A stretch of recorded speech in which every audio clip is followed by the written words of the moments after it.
bizarre. Exactement, je dis simplement c'est bizarre. Première chose, bizarre.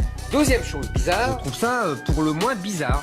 Vous n'allez pas nous faire croire que vous vivez dans un igloo et que vous n'avez aucune connaissance de la diversité des familles dans ce pays. Attendez, les journalistes, vous avez ça d'extraordinaire. Vous foutez rien et vous reprochez aux autres de pas avoir fait. Non, vous foutez rien, vous n'avez pas écouté. Les Concernés, l'émission de radio qui reprend la parole à ceux qui nous l'ont confisquée. Bonsoir et bienvenue à tous à l'enregistrement de cette émission pour l'Étincelle Média. L'Étincelle Média, ok, c'est bon, ça marche. Je m'appelle Mélisse Manga, je suis étudiante et j'habite à Montfermeil. Et je suis en compagnie de Samir Salmi, qui est également étudiant, habitant de Clichy-sous-Bois. Et également en compagnie de Lucas Roxo, qui est journaliste indépendant en résidence aux ateliers Médicis.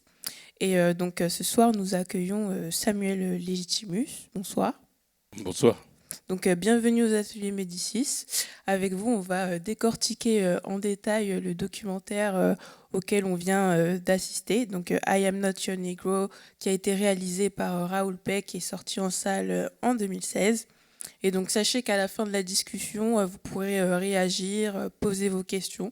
Donc, on vous passera le micro. Mais on va d'abord commencer par vous. Est-ce que vous pourriez vous présenter? Est-ce que vous faites avec le collectif Baldwin? Oui, déjà, encore une fois, je suis ravi d'être parmi vous, de devoir parler principalement. Bien sûr, vous n'êtes pas que jeunes, mais beaucoup de jeunes sont dans la salle et c'est important parce que Baldwin, c'est un peu le symbole du grand frère, celui qui transmet aux futures générations énormément de choses. Donc moi, je suis Samuel Légitimus, je suis principalement acteur, metteur en scène, et je suis issu d'une famille d'artistes, puisque ma grand-mère a été la doyenne des acteurs noirs. Elle a commencé en 25 quand elle avait 16 ans, et elle a fait toute sa carrière tout au long du siècle, puisqu'elle est décédée en 99. Et donc, il y a une affaire aussi chez moi de transmission.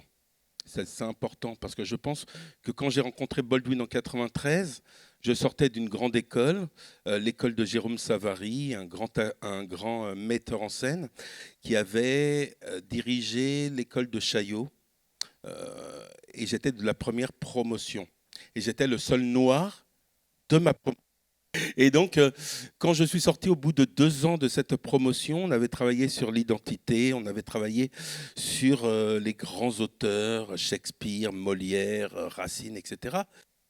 Et quand je pense que je suis prêt à me lancer dans le métier, et je fais énormément de casting. Et c'est là qu'il y a la grande désillusion.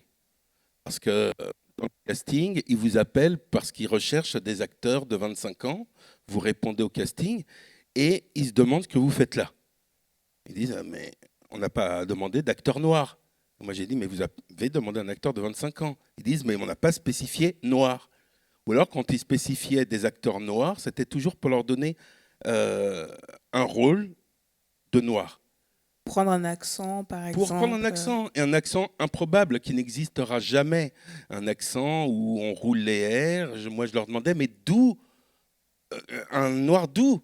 Vous vous posez trop de questions. Quand on est acteur, on ne se pose pas trop de questions. Et moi, je disais non. Moi, il faut que je construise le rôle, donc je veux savoir qui il est, ce qu'il fait. Mais ils n'en avaient rien à faire parce que j'étais dans le film comme une sorte de petite couleur drôlatique. J'étais pas important. Et donc, vous commencez, vous en rencontrez 1, 2, 5, 10, et à un moment donné, vous dites stop. Ce métier est une passion, je veux que ça reste une passion. Et ils sont en train de la salir. Ils ne me connaissent pas, ils me font jouer n'importe quoi. Je ne respecte pas les gens qui m'ont précédé, je ne respecte pas mes parents, mes grands-parents, etc. Et donc, j'ai dit stop. Je vais prendre mon avenir en main parce que je veux continuer, mais pas dans leurs conditions à eux. Mais il me fallait, en plus du métier, savoir ce que veut dire être noir, être un acteur noir, etc. Donc, j'ai pris une année sabbatique où j'ai commencé à lire énormément. Énormément. J'ai lu beaucoup de textes, d'auteurs, quasiment tous. Et celui qui m'a paru le plus judicieux en fin de XXe siècle, puisque mon école était en 89-91, c'était un auteur que je ne connaissais absolument pas, James Baldwin, un jeune artiste, un jeune écrivain qui voulait faire son métier d'écrivain à tout prix et qui n'y arrivait pas à son époque. À 24 ans, il est obligé de quitter les États-Unis pour venir à Paris, où il va rester 9 ans, parce que sinon il avait peur soit d'être violent, soit qu'on l'agresse. Donc il a fui et il a décidé, je serai écrivain ou je ne serai rien d'autre, donc je ne quitterai pas Paris tant que je ne serai pas écrivain. Il est devenu un essayiste magnifique parce qu'il se posait des questions essentielles, pas seulement pour lui, mais pour tout le monde.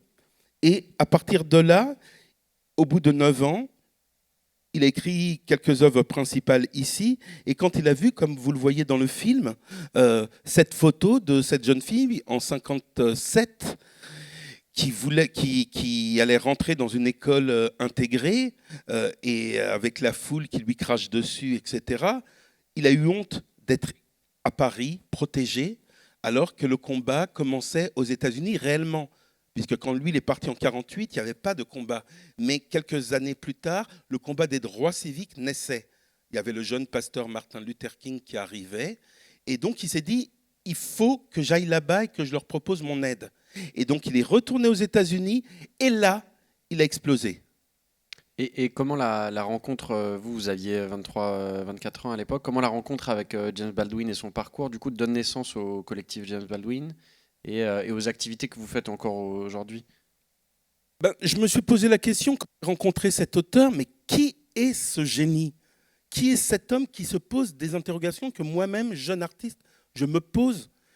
J'apprends qu'il est mort, mais j'apprends qu'il est mort chez moi, à Saint-Paul-de-France, dans le que ça a été l'un des auteurs les plus connus des années 60, donc à ma naissance, moi je suis de 65, et que 5 ans après sa mort, plus personne ne le connaissait, et qu'il n'y avait plus sa mémoire, et que les livres de Baldwin n'étaient plus édités dans mon pays, mais pas que dans mon pays, aux États-Unis, on l'avait oublié. Et j'ai dit, mais c'est pas possible, en 5 ans, qu'on oublie un auteur aussi essentiel. J'avais quasiment lu tout ce que je pouvais, et ce que je ne trouvais pas en français, je le lisais en anglais. J'avais un anglais très pauvre, j'avais un dictionnaire près de moi, donc j'essayais de comprendre. Mais j'ai dit, mais c'est pas possible. Il y a un devoir de responsabilité là qui n'est pas pris en charge. Donc j'ai posé des questions, j'ai été voir des universitaires, j'ai été voir des journalistes, j'ai été voir des amis de Baldwin très prestigieux pour essayer de comprendre ce lent effacement de cet homme. Ils m'ont tous dit, non, c'est un génie absolu, c'est un homme qu'il faut transmettre. Et j'ai dit, mais ce n'est pas le cas. Ils m'ont fait, peut-être qu'il reviendra, mais j'ai dit, mais on n'a pas le temps. Les jeunes en ont besoin. Et c'est là que j'ai commencé à penser qu'il fallait faire une sorte de collectif, ça veut dire de regrouper toute personne qui a un intérêt à garder la mémoire de Baldwin vivace, parce que j'ai senti que dans son propos, il y avait des clés pour ouvrir l'avenir pour la jeunesse, et surtout pour la jeunesse issue des minorités. Moi, j'aimerais revenir justement sur une partie de la vie de James Baldwin. Justement, pour lui, la France a été une sorte de refuge quand il y est parti en 1948. Et c'est assez intéressant de vous dire que vous vous inspirez de cet auteur afro-américain pour pouvoir penser vos expériences à vous en France. Et du coup, la question, ce serait comment son œuvre elle permet de mettre en lumière la situation sur la question raciale en France, même si lui, il a écrit sur les États-Unis, justement. Il nous a vus, Baldwin. Il nous a vus, il nous a analysés, et dès son premier essai, son recueil d'essais chronique d'un enfant du pays, il parle de nous. Il parle de sa rencontre avec le Français blanc. Il parle de sa rencontre avec l'Algérien. Il parle de sa rencontre avec l'Africain francophone. Donc tout cela, c'est vraiment le regard d'un être humain qui regarde l'autre et qui essaie de voir son identité par rapport aux autres. Et c'est là qu'il va se rendre compte que finalement, il est américain. Et que, hélas, il n'est qu'américain. Qu'est-ce que veut dire être américain? Que veut dire être noir américain? Que veut dire avoir une sexualité différente? Tout cela, il l'interroge avec une honnêteté qui force le respect. Et il avait que 24 ans, 25 ans, 26 ans. C'est jeune.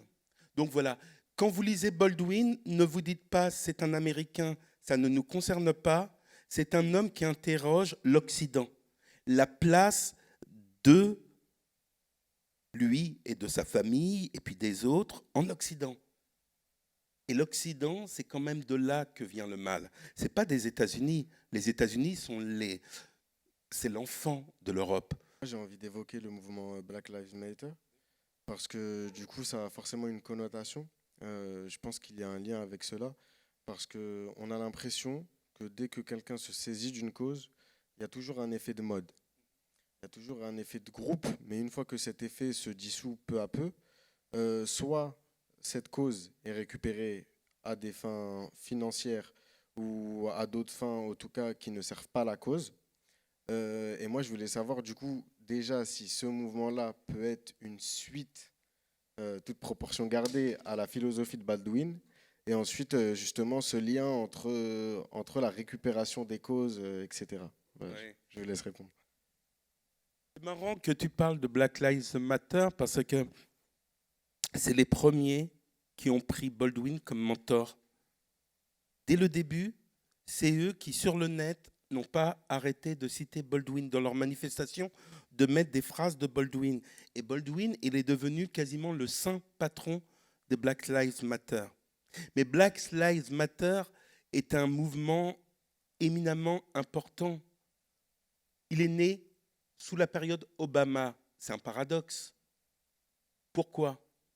Parce qu'on a un président noir, normalement, on pourrait penser que les choses sont plus faciles. Eh bien non, les choses ne se sont pas améliorées, ont plutôt empiré. Et puis le meurtre des jeunes hommes noirs a commencé sous Obama. Donc il fallait une réaction de la jeunesse. Mais de cette jeunesse qui pensait, pendant des décennies, que les choses s'étaient arrangées, allaient un peu mieux. Ils ont tout de suite vu la réponse après Obama, c'est Trump. Ils ont bien vu que les États-Unis, en fait, comme dit Baldwin, on a l'impression que ça change, mais ça ne change pas. C'est un syndrome, en fait. C'est un syndrome, c'est une folie. Le noir est une folie de l'homme blanc. C'est une folie. Et dans une folie, il n'y a rien de rationnel. Et c'est ça que Baldwin il a vu. Vous avez beau leur parler avec calme. Dans les années 60, Baldwin il passait régulièrement à la télévision pour parler, pour s'exprimer. La passion Baldwin. Allez sur YouTube et vous allez le voir s'enflammer sur les plateaux, mais toujours avec amour, mais avec cette colère juste. Il parle, il fait des conférences, il fait des circuits de conférences devant les jeunes, blancs, noirs. De 61 à 67, Baldwin est partout. Vous avez l'impression qu'il y en a des tas de Baldwin. Il est toujours partout. Il court. Il n'a qu'un attaché-caisse. Il dort dans les hôtels. Il n'a pas de maison. Il court, il brûle, il dort peu, il boit beaucoup et tout. Mais il a toujours son cerveau bien clair, bien précis, parce qu'il a une logique, parce que sa logique, elle est imparable. Et donc, il répète toujours le même disque. Après, il l'arrange selon l'époque. Mais Black Lives Matter avait oublié son histoire. Il se faisait américain. Et quand il y a eu un début de violence et de résurgence du racisme, ils ont cherché pourquoi. Et c'est là qu'ils ont ouvert des livres et qui ont redécouvert, mais pas que Baldwin, ils ont redécouvert Angela Davis, ils ont redécouvert Dubois, qui était en tout début de siècle. Et donc, ils ont commencé à construire une force et une pensée. Et c'est ça. Et le fait que ce soit des femmes, et le fait que ce soit aussi des lesbiennes, et le fait que ce soit... Vous mélangez, comme aux États-Unis, on appelle intersectionnalité, c'est ça. Ça veut dire que ce sont des gens qui veulent vivre le temps présent, qu'on ne leur ramène pas les vieux problèmes. Eux, ils veulent vivre ce qui se passe actuellement. Et c'est ça qui est tout admirable. Mais ce qu'on ne sait pas beaucoup en France, c'est qu'il y a eu la réaction. Et qu'il y a quelques temps, il y a eu des gens du Black Lives Matter, des dirigeants qui sont tombés dans la drogue, qui se sont suicidés, parce que la pression est trop forte, parce qu'ils sont écoutés, parce qu'ils sont surveillés, parce qu'on les intimide. Et donc, il y a tout ça qui fait que le mouvement de Black Lives Matter ne pourra plus être un mouvement comme Martin Luther King. Déjà, Baldwin, dans les années 80, il disait « C'est la dernière fois qu'on fait un plaidoyer devant le gouvernement. Vous avez raté la marche, il n'y aura plus de plaidoyer. Il y aura une révolution juste, mais une révolution. » Et c'est vrai que quand les Black Panthers sont arrivés juste après la mort de Martin Luther King, ou peu avant, les gens, ils ont pensé que c'était des gens haineux. Et Baldwin, il leur a dit non, ce sont les enfants de ces gens qui ont marché avec Martin et ils ont vu, on leur a craché dessus, on leur a envoyé les chiens, on a un truc comme ça. Et eux, ils avaient 12 ans, 13 ans. Quelques années plus tard, ils sont grands et ils ont vu que rien n'avance, donc ils ont décidé d'être un peu plus... Voilà. Mais du coup, on l'a dit, que le racisme était une folie. Mais du coup, comment on fait pour lutter contre quand ce racisme-là devient tellement banalisé que certains voudraient nous faire croire que cela devient une opinion? Est-ce qu'il n'y a que la révolution? Est-ce qu'il y a d'autres moyens de se faire entendre? La vie publique d'un pays est équivalent à notre vie privée de chacun. Et c'est en travaillant chacun sur soi-même, ces petites lâchetés, ces petites envies personnelles, pourquoi on n'a plus le bien commun et qu'on est dans une société d'individualisme, de société où les gens, ils essayent de faire leur trou pour eux tout seuls. C'est ça aussi qu'interroge le racisme. Ça veut dire, on est tous des êtres humains, le monde nous appartient à tous, alors soit on avance tous ensemble, soit on meurt tous ensemble. Et donc, le racisme, en fait, est une maladie, mais elle se dénonce tous les jours et c'est avoir l'espoir au jour le jour, pas à pas. On ne peut pas penser politiquement ou conceptuellement que le racisme va être éradiqué. Mais il peut être combattu et il y a des poches d'endroits où les gens, ils avancent. Après, ça va ailleurs, etc. Mais au jour le jour, il y a le fait que la personne qui a été subjuguée pendant très longtemps, ses parents, ses grands-parents, c'est un héritage tout ça. Il est dur. Le raciste n'a plus rien à faire, j'ai envie de dire. Tout se fait tout seul par rapport à soi-même. Comment retrouver l'estime de soi? Comment retrouver l'estime des siens, de ses parents, de son histoire? Comment s'intéresser à cette histoire qu'on dit pas importante, pas nécessaire? Votre histoire, elle ne dirige pas le monde. Quand Sarkozy disait aux Africains, vous n'êtes pas rentrés dans l'histoire. Mais qu'est-ce que tu sais de l'Afrique? Les Afriques, il y a eu des dynasties, il y a eu des empires. Comment tu peux dire des conneries pareilles? Par contre, si toi qui es africain, tu les... eh bien, tu essaies de rejoindre l'histoire de l'autre ou de montrer à l'autre, ouais, africain, mais je suis comme les autres. Non, essayons de nous écouter soi-même et de revendiquer une part humaine qui n'est pas supérieure, mais qui n'est certainement pas inférieure. Et que tout le monde a le droit à cette place sur la planète. Question peut-être toute simple, mais moi qui m'a taraudée pendant tout le reportage, c'est comment on fait aujourd'hui pour, quand on voit un Baldwin comme ça, dans un reportage comme ça, et je vais peut-être la reconnecter avec la question de Mélisse au départ, comment on fait pour repenser, si on veut, les questions raciales en France, qu'on tente d'étouffer et qu'on n'arrête pas de nous dire partout dans les médias, en politique, etc., sur plusieurs scènes, qu'on a l'impression que, ne serait-ce que le concept de race ou de racisme, bah, ça reste des notions un peu importées, c'est des choses qui sont nées, c'est des réalités qui existent aux États-Unis et qui n'existent pas objectivement en France, après pour différentes raisons. Et comment on fait aujourd'hui pour du coup considérer Baldwin dans toute son importance et en même temps reconnecter et, si on veut, repenser cette question sociale, cette question surtout raciale en fait en France? Il faut déjà lire. Pendant longtemps, moi qui suis d'une autre génération, je n'avais pas accès à ces livres. Ils n'existaient pas en France. Quand je vais à la FNAC aujourd'hui ou à Joseph Gibert à Paris, il y a des tables décoloniales. J'aurais jamais pensé que ça pouvait exister, qu'on pouvait mettre sur une même table des tas d'auteurs décoloniaux sans qu'il y ait un scandale. Du style, quoi est-ce que ça veut dire? Maintenant, c'est permis. Il y a des auteurs qui font un travail magnifique, mais qu'on ne voyait pas et qui, que ce soit Achille Mbembe, que ce soit Françoise Vergès, Angela Davis, il y a énormément de gens qui travaillent cette question et ils se tendent la main et ils se connaissent et ils se répondent. Sur Internet, il y a des tas de conférences sur YouTube et des entretiens entre eux. Voilà, il faut savoir déjà qu'on n'est pas isolé et qu'on n'est pas seul. Mais moi, je dirais, pour terminer, qu'il ne faut pas se sentir franco-français. Que peut-être l'espoir, c'est Internet. L'espoir, c'est de pouvoir parler avec des gens au-delà de la planète.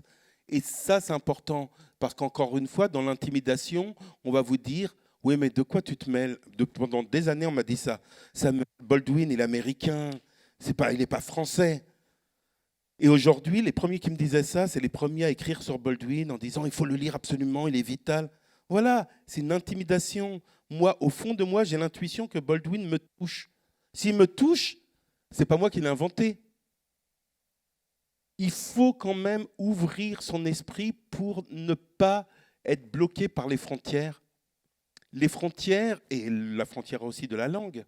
Et ce qui est génial aujourd'hui, c'est que j'ai des tas d'amis qui traduisent les débats de Baldwin en français parce qu'il y a des tas de gens dans le collectif qui nous envoient des mots en nous disant « c'est dommage, c'est en anglais ». Donc ça dure du temps, mais on a un travail et un devoir de passeur.